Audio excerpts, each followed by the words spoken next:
BJP ಮತ್ತು ಜೆಡಿಎಸ್ನ ಈ ಪ್ಲಾನ್ಗೆ ಕೌಂಟರ್ ಕೊಡೋದಕ್ಕೆ ಈಗಾಗಲೇ ಕಾಂಗ್ರೆಸ್ ತಯಾರಿಯನ್ನ ಮಾಡ್ಕೊಂಡಿದೆ. ಆದರೆ ಜನಾಂದೋಲನ ಕಾರ್ಯಕ್ರಮದಿಂದ ಅಂದ್ರೆ ಮೊದಲನೇ ದಿನದ ಈ ಕಾರ್ಯಕ್ರಮ ಏನು ಆರಂಭವಾಗುತ್ತೆ ಇವತ್ತು ರಾಮನಗರದಲ್ಲಿ. ಸೊ ಅದರಿಂದ ಅಂತರ ಕಾಯ್ದುಕೊಂಡಿದ್ದಾರೆ ಸಿಎಂ ಸಿದ್ದರಾಮಯ್ಯ. ಬದಲಾಗಿ ಕೊನೆ ದಿನದ ಕಾರ್ಯಕ್ರಮದಲ್ಲಿ ಮಾತ್ರ ಭಾಗಿಯಾಗೋದಕ್ಕೆ ನಿರ್ಧಾರ ಮಾಡಿದ್ದಾರೆ. ಆಗಸ್ಟ್ 9ನೇ ತಾರೀಕು ಮೈಸೂರಿನಲ್ಲಿ ಜನಾಂದೋಲನದ ಸಮಾರೋಪ ಸಮಾರಂಭ ಇರುತ್ತೆ. ಅಲ್ಲಿ ಮಾತ್ರ ಮೈಸೂರಿನಲ್ಲಿ ಬೃಹತ್ ಸಮಾವೇಶದಲ್ಲಿ ನಾನು ಪಾಲ್ಗೊಳ್ತೀನಿ ಅನ್ನುವಂಥದ್ರ ಬಗ್ಗೆ ಅವರು ನಿರ್ಧಾರಕ್ಕೆ ಬಂದಿದ್ದಾರೆ. ಕಾಂಗ್ರೆಸ್ಗೆ ಅಹಿಂದ ಮತ್ತು ಶೋಷಿತ ಸಮುದಾಯಗಳ ಒಂದು ಸಾಥ್ ಇದೆ. ಸಿದ್ದರಾಮೋತ್ಸವ ಮಾದರಿಯಲ್ಲೇ ಸಮಾರೋಪ ಕಾರ್ಯಕ್ರಮ ಕೂಡ ನಡೀಬೇಕು ಅಂತ ಹೇಳಿ ಸಿದ್ಧತೆಯನ್ನ ಮಾಡ್ಕೊಂಡಿದ್ದಾರೆ. ವಿಪಕ್ಷಗಳ ಆರೋಪಕ್ಕೆ ಮೈಸೂರಿನಲ್ಲೇ ತಿರುಗೇಟ್ ಕೊಡೋದಕ್ಕೆ ಸಿಎಂ ಪ್ಲಾನ್ ಮಾಡ್ಕೊಂಡಿದ್ದಾರೆ.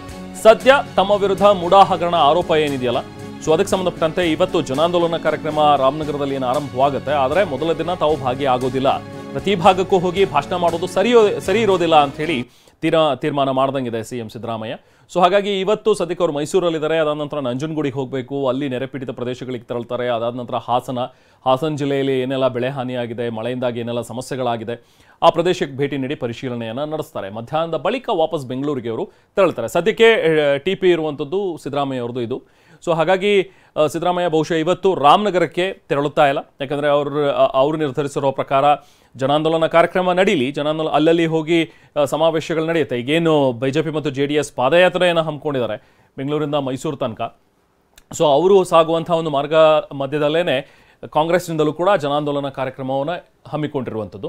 ಅದಾದ ನಂತರ ಮೈಸೂರಿನಲ್ಲೇ ಆಗಸ್ಟ್ 10ಕ್ಕೆ ಬಿಜೆಪಿ ಮತ್ತು JDSನ ಪಾದಯಾತ್ರೆ ಅಲ್ಲಿ ಅಂತ್ಯವಾಗುತ್ತೆ.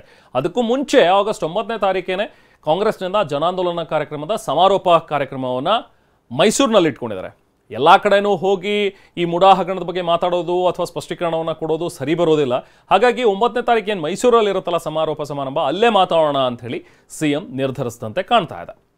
ಸೊ ಹಾಗಾಗಿ ಜನಾಂದೋಲನ ಕಾರ್ಯಕ್ರಮದಲ್ಲಿ ಪೂರ್ತಿ ಕಾರ್ಯಕ್ರಮದಲ್ಲಿ ಭಾಗಿಯಾಗೋದು ಅನುಮಾನ. ಸದ್ಯಕ್ಕೆ ಸಿದ್ದರಾಮಯ್ಯ ಅವರ ಮಾಹಿತಿ ಪ್ರಕಾರ, ಸಿದ್ದರಾಮಯ್ಯ ಅವರ ಮೂಲಗಳಿಂದ ಸಿಕ್ಕಿರುವಂಥ ಒಂದು ಮಾಹಿತಿ ಪ್ರಕಾರ ಅವರು ಕೊನೆ ದಿನ ಮಾತ್ರ ಭಾಗಿಯಾಗ್ತಾರೆ. ಮತ್ತೊಂದು ಕಡೆ ಈಗ JDS ಮತ್ತು ಬಿಜೆಪಿಯ ಪಾದಯಾತ್ರೆ ಇನ್ನೇನು ಆರಂಭವಾಗಬೇಕು, ಚಾಲನೆ ಕೂಡ ಸಿಕ್ಕಿದೆ.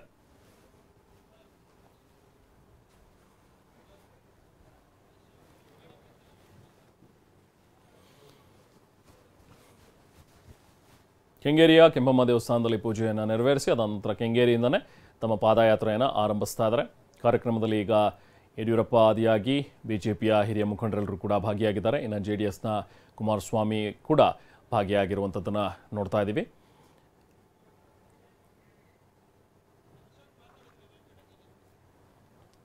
ವಿಪಕ್ಷ ನಾಯಕರಾಗಿರುವಂತಹ ಅಶೋಕ್ ಕೂಡ ಈ ಕಾರ್ಯಕ್ರಮದಲ್ಲಿ ಈಗ ಉಪಸ್ಥಿತರಿದ್ದರು. ಚಾಲನೆ ಕೂಡ ಸಿಕ್ಕಿದೆ. ಅಶೋಕ್ ಮಾತಾಡಿದ್ದಾರೆ, ಬನ್ನಿ ನೋಡೋಣ.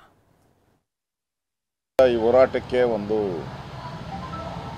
ಲಾಜಿಕಲ್ ಎಂಡ್ಗೆ ತೆಗೆದುಕೊಂಡು ಹೋಗುವಂಥದ್ದಕ್ಕೆ ಸಹಕಾರ ಕೊಡಬೇಕು ಅಂತೇಳಿ ನಾನು JDSನ ಮುಖಂಡರುಗಳಿಗೆ ನಾನು ವಿನಂತಿಯನ್ನು ಮಾಡ್ತೀನಿ. ಮತ್ತು ಅವ್ರ ಜೊತೆನೂ ಮಾತನ್ನು ಕೂಡ ಆಡ್ತೀನಿ. ಈ ವಿಚಾರ ಭಾಳ ಪ್ರಮುಖವಾದಂಥ ವಿಚಾರ. ಅದಕ್ಕೋಸ್ಕರ ಏನೇ ಮನಸ್ಸಲ್ಲಿ ಬೇಜಾರಿದ್ದರೂ ಕೂಡ NDA ಒಬ್ಬ ಪಾರ್ಟ್ನರ್ ಆಗಿ ತಾವು ಭಾಗವಹಿಸಬೇಕು ಅನ್ನೋ ವಿನಂತಿನೂ ಕೂಡ ನಾನು ಮಾಡ್ತಾ ಇದ್ದೀನಿ.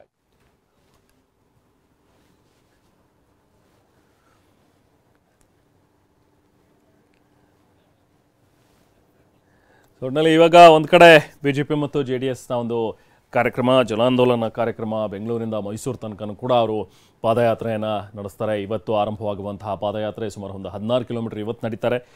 ನಂತರ ನಾಳೆ ಸುಮಾರು ಒಂದು 22 ಕಿಲೋಮೀಟರ್ ನಡೆಯುವಂಥ ಒಂದು ಪ್ಲಾನಿಂಗ್ ಇದೆ. ಹೀಗೆ ಆವ್ರೇಜ್ 20 ಕಿಲೋಮೀಟರ್ ನಡೀತೀವಿ ನಾವು ಪ್ರತಿದಿನ ಅನ್ನುವಂಥದ್ದನ್ನು ಹೇಳಿದ್ದಾರೆ.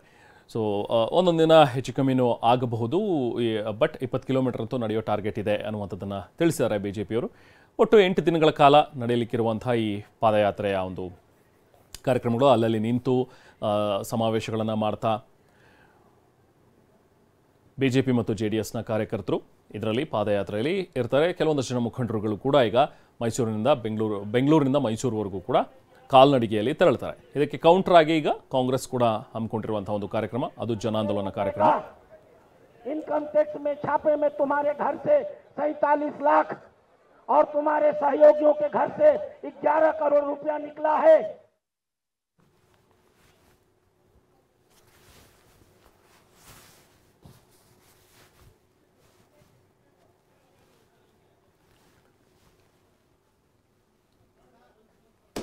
ಮೂಡಿಸುವ ಕೆಲಸ ಮತ್ತು ಈ ಭ್ರಷ್ಟ ಕಾಂಗ್ರೆಸ್ ಸರ್ಕಾರ ಇದಕ್ಕೆ ಏನು ಉತ್ತರ ಕೊಡಬೇಕು, ಜನರ ಒಂದು ಕಾಳಜಿ ಇಟ್ಕೊಂಡು ಕೆಲಸ ಮಾಡಬೇಕು. ಈ ನಿಟ್ಟಿನಲ್ಲಿ ಜನರಲ್ಲಿ ಒಂದು ಜಾಗೃತಿ ಮೂಡಿಸುವ ಕೆಲಸವನ್ನು ಮಾಡ್ತಾ ಇದ್ದಾರೆ. ಸರ್, ಈಗ 7 ದಿನಗಳ ಕಾಲ ಪಾದಯಾತ್ರೆ ನಡೀತಾ ಇದೆ. ನೀವು ಸಂಪೂರ್ಣವಾಗಿ ಹೆಜ್ಜೆ ಹಾಕ್ತೀರಾ ಹೇಗೆ? ನಾವು ಕೂಡ ಭಾಗವಹಿಸ್ತೀವಿ. ಅಂತಿಮದಲ್ಲಿ ಶ್ರೀರಂಗಪಟ್ಟಣದಲ್ಲಿ ನಮ್ಮದು ಕೂಡ ಸೆಷನ್ ಇದೆ ಕೇಂದ್ರದಲ್ಲಿ. ಸೊ ಅದು ಕರ್ತವ್ಯನ ಕೂಡ ವಹಿಸಬೇಕಾಗಿದೆ. ಎರಡೂ ಕೂಡ ಮಾಡ್ತೀವಿ. ಈಗ ಸಂಸದ ಆದಮೇಲೆ ಇದೊಂದು ದೊಡ್ಡ ಹೋರಾಟ, ಒಂದಷ್ಟು ವಿಚಾರಗಳು ಬಂದಿತ್ತು. ನೀವು ಸಂಸದ ಆಗೋ ಸಂದರ್ಭದಲ್ಲಿ ಹೊರಗಡೆ ಬರ್ತಾರಾ ಅಂತೇಳಿ, ಇವಾಗ ಸಂಪೂರ್ಣವಾಗಿ ನೀವು ಜನರ ಮಧ್ಯೆನೇ ಇದ್ದು ಬಿಟ್ಟಿದ್ದೀರಿ. ಏನು ಹೇಳ್ತೀರಿ ಇದಕ್ಕೆ? ಇದು ಇಂಥ ಒಂದು ನಿರೀಕ್ಷೆ ಇದೆ ಜನರಲ್ಲಿ. ಇದು ರಾಜಕೀಯ ವೃತ್ತ ಜೀವನ ಪ್ರಾರಂಭದ ನಂತರ ನಾವು ಎಲ್ಲ ಅಂದರೆ ರಾಜಕೀಯ ಜೀವನದಲ್ಲಿ ಏನೇನು ಚಟುವಟಿಕೆಗಳು ಮಾಡಬೇಕು ಅದೆಲ್ಲ ಮಾಡಬೇಕು ಅಂತ ಜನರ ನಿರೀಕ್ಷೆ ಇದೆ. ಅದು ನಾವು ಮಾಡ್ತೀವಿ. ಅದು ಒಂದೇ ಅಲ್ಲ, ಇಂಥ ಒಂದು ಹೋರಾಟದ ಮೂಲಕ ನಾವು ಜನರ ಒಂದು ಕಾಳಜಿ ಇಟ್ಕೊಂಡು ಕೆಲಸ ಮಾಡ್ತಾ ಇರೋದು ನಿಜವಾಗ್ಲೂ ಶ್ಲಾಘನೀಯ. ಇದರ ಮೂಲಕ ನಮ್ಮ ಸಮಸ್ತ ಜನರಿಗೆ ಒಂದು ಒಳ್ಳೆ ಆಡಳಿತ ಕೊಡುವಂಥದ್ದು ಕೆಲಸವನ್ನು ಮಾಡ್ತೀವಿ. ಸರ್, ನೀವು ಮೈಸೂರು ಕೊಡಗು ಸಂಸದಿದ್ದೀರಿ. ಈ ನಿಮ್ಮ ಭಾಗದಲ್ಲೇ ಕೂಡ ಸಮಾರೋಪ ಕಾರ್ಯಕ್ರಮ ಆಗುತ್ತೆ, ನಿಮ್ಮ ಭಾಗದಲ್ಲಿ ಒಂದು ಪಾದಯಾತ್ರೆ ಹೋಗುತ್ತೆ. ಅಲ್ಲಿನ ಕಾರ್ಯಕರ್ತರು ಮುಖಂಡರಿಗೆ ಏನು ಸಂದೇಶ ಕೊಡ್ತೀರಿ? ಬನ್ನಿ, ದೊಡ್ಡ ಸಂಖ್ಯೆಯಲ್ಲಿ ಬಂದು ಭಾಗವಹಿಸಿ. ಇದು ಬರೀ ನಮ್ಮ ಕಾರ್ಯಕರ್ತರು, ಇಡೀ ಸಮಸ್ತ ಜನರು ಬಂದು ಭಾಗವಹಿಸಬೇಕಾಗಿರೋದು. ಇದು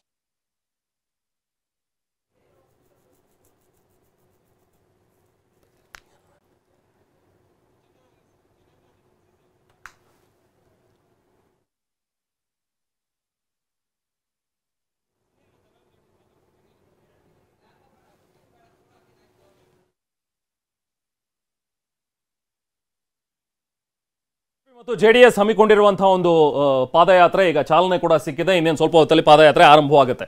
ಸೊ ಜೊತೆಗೆ ಈಗಾಗಲೇ ಜನಾರ್ದನ್ ರೆಡ್ಡಿ ಕೂಡ ಅಲ್ಲಿಗೆ ಬಂದಿದ್ದಾರೆ. ಜನಾರ್ದನ್ ರೆಡ್ಡಿ ಜೊತೆ ನಮ್ಮ ಪ್ರತಿನಿಧಿ ಮಾತನಾಡಿದರೆ ಏನು ಹೇಳ್ತಾರೆ ಬನ್ನಿ ನೋಡೋಣ. ಬಿಜೆಪಿ JDS ದೊಡ್ಡ ಮಟ್ಟಿಗೆ ಈಗಾಗಲೇ ಪಾದಯಾತ್ರೆಯನ್ನು ಮಾಡ್ತಿದೆ. ಈ ವಿಚಾರವಾಗಿ ಮಾತಾಡಲಿಕ್ಕೆ ಮಾಜಿ ಸಚಿವರು ಶಾಸಕರಂತ ಜನಾರ್ದನ್ ರೆಡ್ಡಿ ಅವರಿದ್ದಾರೆ. ಬನ್ನಿ ನೇರವಾಗಿ ಮಾತಾಡಿಸ್ತೀನಿ. ಸರ್, ಇವತ್ತು ಪಾದಯಾತ್ರೆ ಮಾಡ್ತಾ ಇದ್ದೀರಾ. ಈಗ ಹಿಂದಿನ ದಿನಗಳು ನೆನಪು ಮಾಡ್ಕೋಬೋದು. ಯಾಕೆಂದರೆ ಸಿದ್ದರಾಮಯ್ಯವರು ಬಳ್ಳಾರಿ ಪಾದಯಾತ್ರೆ ಮಾಡಿದ್ರು. ಇವತ್ತು ಬದಲಾದ ರಾಜಕೀಯ ಸನ್ನಿವೇಶದಲ್ಲಿ ಇವತ್ತು ನೀವೆಲ್ಲರೂ ಕೂಡ ಮೈಸೂರಿಗೆ ಪಾದಯಾತ್ರೆ ಮಾಡ್ತಾ ಇದ್ದೀರಿ.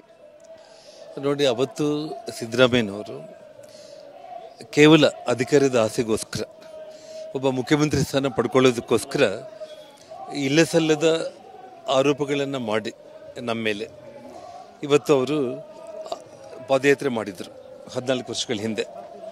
ಆದರೆ ಇವತ್ತು ಅವರೇ ಹಗರಣಗಳಲ್ಲಿ ಸಿಗಾಕೊಂಡಿದ್ದಾರೆ. ಅವತ್ತು ನಮ್ಮ ಮೇಲೆ ಸುಳ್ಳು ಆರೋಪಗಳ ಪಾದಯಾತ್ರೆ ಅವರು ಮಾಡಿದ್ದು.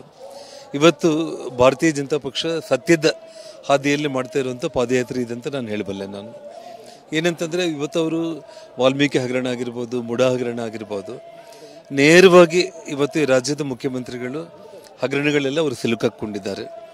ಇವತ್ತು ಅವರು ಯಾವ ತಪ್ಪು ಮಾಡಿಲ್ಲ ಅಂದರೆ ಇಷ್ಟೊತ್ತಿಗಾಗಲೇ ಅವರು ರಾಜೀನಾಮೆಯನ್ನು ಕೊಟ್ಟು ತನಿಖೆಯನ್ನು ಎದುರಿಸಿದರೆ ತುಂಬ ಗೌರವದಿಂದ ಅವರ ಹೆಸರು ಒಬ್ಬ ರಾಜ್ಯದ ಮುಖ್ಯಮಂತ್ರಿ ಯಾವ ರೀತಿ ಸನ್ಮಾನ್ಯ ಯಡಿಯೂರಪ್ಪನವರು ನಮ್ಮ ಮೇಲೆ ಲೋಕಾಯುಕ್ತ ಆರೋಪಗಳು ಬಂದ ತಕ್ಷಣ ನಾವು ನಗುನಕ್ಕಂತ ಓಡೋಡಿ ನಾವು ಇವತ್ತು ಮಳೆ ಬರ್ತಾ ಇದ್ದರೂ ಕೂಡ ಮಳೆಯಲ್ಲಿ ಹೋಗಿ ಪಾದಯಾತ್ರೆ ಮೂಲಕ ಗವರ್ನರ್ಗೆ ನಾವು ರಾಜೀನಾಮೆಯನ್ನು ಸಮರ್ಪಣೆ ಮಾಡಿದ್ದು ಇತಿಹಾಸದ ಪುಟದಲ್ಲಿದೆ. ಅದೇ ಒಂದು ರೀತಿ ಇವತ್ತು ಅವ್ರ ಮೇಲೆ ಆರೋಪ ಬಂದ ತಕ್ಷಣ ಅವರು ರಾಜೀನಾಮೆಯನ್ನು ಕೊಟ್ಟು ಇವತ್ತು ತನಿಖೆಯನ್ನು ಎದುರಿಸಬೇಕಾಗಿದೆ. ಮಾತು ಹೇಳ್ತಾ ಇದ್ರಿ ಸಿದ್ದರಾಮಯ್ಯ ಅವರಾದಲ್ಲಿ ಎಲ್ಲ ಕಾಂಗ್ರೆಸ್ ನಾಯಕರು ಏನು ಹೇಳ್ತಾರೆ, ಬಿಜೆಪಿ ಕಾಲದಲ್ಲಾದಂಥ ಭ್ರಷ್ಟಾಚಾರ ಹಗರಣವನ್ನು ಮುಚ್ಚಿ ಹಾಕ್ಲಿಕ್ಕೆ ಈ ಒಂದು ನಾಟಕೀಯ ಪಾದಯಾತ್ರೆ. ಅಂದರೆ 1.5 ವರ್ಷ ಅವ್ರು ಏನು ಮಾಡಿದ್ರು? 1.5 ವರ್ಷ ಅವ್ರು ಏನು ಮಾಡಿದ್ರು? ಈ ರಾಜ್ಯದ ಮುಖ್ಯಮಂತ್ರಿ ಆಗಿ 1.5 ವರ್ಷ ಆಯ್ತಲ್ಲ. ನಿಮ್ಮ ಮೇಲೆ ಹಗರಣಗಳು ಬಂದು ಆರೋಪಗಳು ಬಂದರೆ ಇವತ್ತು ಈ ಮಾತೆಲ್ಲ ನೀವು ಮಾತಾಡ್ತಾ ಇದ್ದೀರಿ. ನೀವು ಯಾರ್ಯಾರಿಗೆ ಏನೇನು ತೊಂದರೆ ಕೊಡಬೇಕು, ಜನಾರ್ದನ್ ರೆಡ್ಡಿಯಿಂದ ಹಿಡಿದು ಎಲ್ರಿಗೂ ಎಷ್ಟೆಲ್ಲ ನಿಮ್ಮ ಅಧಿಕಾರಾವಧಿಯಲ್ಲಿ UPA ಸರ್ಕಾರ ಇರೋ ಟೈಮ್ನಲ್ಲಿ ನೀವೇನೆಲ್ಲ ತೊಂದರೆಗಳು ಕೊಟ್ಟು ಏನೆಲ್ಲ ನೀವು ಮಾಡಿದ್ದೀರೋ ಇಡೀ ಜಗತ್ತೇ ನೋಡಿದೆ. ಹಾಗಾಗಿ ಇವತ್ತು ನೀವು ಯಾವ ತಪ್ಪು ಮಾಡಿಲ್ಲ ಅಂತಂದರೆ ನೀವು ಇವತ್ತು ಎಂಕ್ವೈರಿಯನ್ನು ಎದುರಿಸಬೇಕು. CBI ಎಂಕ್ವೈರಿ ಕೊಟ್ಟು ರಾಜೀನಾಮೆ ಕೊಟ್ಟಿದ್ರೆ ಇವತ್ತು ಸಿದ್ದರಾಮಯ್ಯ ಅವ್ರನ್ನ ಎಲ್ಲರೂ ಕೂಡ ಸಹಭಾಷ್ ಅಂತ ಹೇಳ್ತಾ ಇದ್ರು. ಈಗ ಕಾಲಚಕ್ರ ಬದಲಾಗಿದೆ. ಅವತ್ತಿನ ಪಾದಯಾತ್ರೆ ಬೇರೆ, ಇವತ್ತಿನ ಪಾದಯಾತ್ರೆ ಬೇರೆ. ಇದಕ್ಕೇನು ಹೇಳ್ತೀರಿ ನೀವು ಅಂತ? ಅವತ್ತು ನಿಮ್ಮ ವಿರುದ್ಧವಾದ ಪಾದಯಾತ್ರೆ ಇತ್ತು ನೇರವಾಗಿ.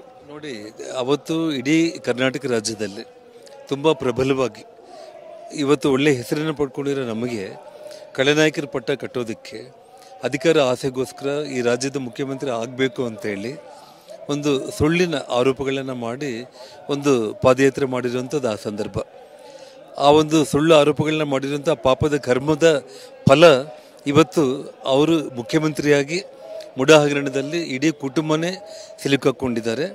ಹಾಗಾಗಿ ನಾನು ಅದನ್ನು ಪ್ರತಿಯೊಂದು ಚಾನೆಲ್ನಲ್ಲಿ ಅದನ್ನು ಹೇಳ್ತಾ ಇದ್ದೀನಿ. ನಾನು ಕರ್ಮ ರಿಟರ್ನ್ಸ್ ಅಂತ ಪದ ಬಳಸ್ತೀರಾ? ಕರ್ಮ ರಿಟರ್ನ್ಸ್ ಅಂತ ಹೇಳ್ತೀರಾ? ನಾವು ಯಾವ ತಪ್ಪುಗಳನ್ನೇ ಮಾಡಿಕೊಂಡ್ರು ಕೂಡ ದೇವ್ರ ಹತ್ರ ಹೋಗಿ ನಾವು ತಲೆ ಬಾಗಿಸಿ ದೇವರೇ ನಮ್ಮ ತಪ್ಪುಗಳನ್ನ ಕ್ಷಮಿಸು ಅಂದರೆ ಆ ದೇವ್ರು ಕ್ಷಮಿಸ್ತಾನೆ. ಆದರೆ ಕರ್ಮ ಮಾತ್ರ ನಮ್ಮನ್ನು ಬಿಡಲ್ಲ. ಒಳ್ಳೆ ಕರ್ಮ ಮಾಡಿದರೆ ಅದು ಒಳ್ಳೆಯದಾಗಿ ನಮ್ಮನ್ನು ಹಿಂಬಾಲಿಸುತ್ತೆ, ಕೆಟ್ಟ ಕರ್ಮ ಮಾಡಿಕೊಂಡ್ರೆ ಕೆಟ್ಟ ಕರ್ಮ ಹಿಂಬಾಲಿಸುತ್ತೆ. ಇವತ್ತು ಆ ಕೆಟ್ಟ ಅವರು ಕೆಲಸಗಳು ಇವತ್ತೇನೆಲ್ಲ ಇಲ್ಲ ಸಲ್ಲದ ಆರೋಪಗಳನ್ನು ಮಾಡಿ ಈ ಜಗತ್ತಲ್ಲೇ ನನ್ನಂಥ ಪ್ರಾಮಾಣಿಕ ಇಲ್ಲ ಅಂತೇಳಿ ಏನು ಸಿದ್ದರಾಮಯ್ಯ ಅವರು ಬಿಂಬಿಸ್ಕೊಂಡಿದ್ರು, ಸಿದ್ದರಾಮಯ್ಯ ಅವರು ಅದಲ್ಲ, ಅವರು ಕಳನಾಯಕರು, ಹಗರಣಗಳಲ್ಲಿ ಇಡೀ ಕುಟುಂಬನೇ ಸಿಲುಕಾಕೊಂಡಿದೆ ಅನ್ನೋದು ಇವತ್ತು ಇಡೀ ಜಗತ್ತಿಗೆ ಗೊತ್ತಾಗಿದೆ. ಹಾಗಾಗಿ ಆ ಗಾಬರಿಯಲ್ಲಿ ಆ ಮುಖ್ಯಮಂತ್ರಿ ಸ್ಥಾನನ ಬಿಟ್ಕೊಳ್ಳೋದಕ್ಕೆ ಅವ್ರ ಕೈಲಿ ಆಗ್ತಾ ಇಲ್ಲ. ನೀವು ಕೂಡ ಸಂಪೂರ್ಣವಾಗಿ ಪಾದಯಾತ್ರೆಯಲ್ಲಿ ಭಾಗಿಯಾಗ್ತೀರಾ, ಹೆಜ್ಜೆ ಹಾಕ್ತೀರಾ? ಖಂಡಿತವಾಗ್ಲೂ ಕೂಡ. ಸೊ ಪಕ್ಷದ ನಿರ್ದೇಶನದಂತೆ ನಾನೊಬ್ಬ ಸಾಮಾನ್ಯ ಕಾರ್ಯಕರ್ತನಾಗಿ ಎಲ್ಲರ ಹೆಜ್ಜೆಯಲ್ಲಿ ನಾನು ಹೆಜ್ಜೆ ಹಾಕ್ತೇನೆ. Thank you. ಇದಿಷ್ಟು ಶಾಸಕರು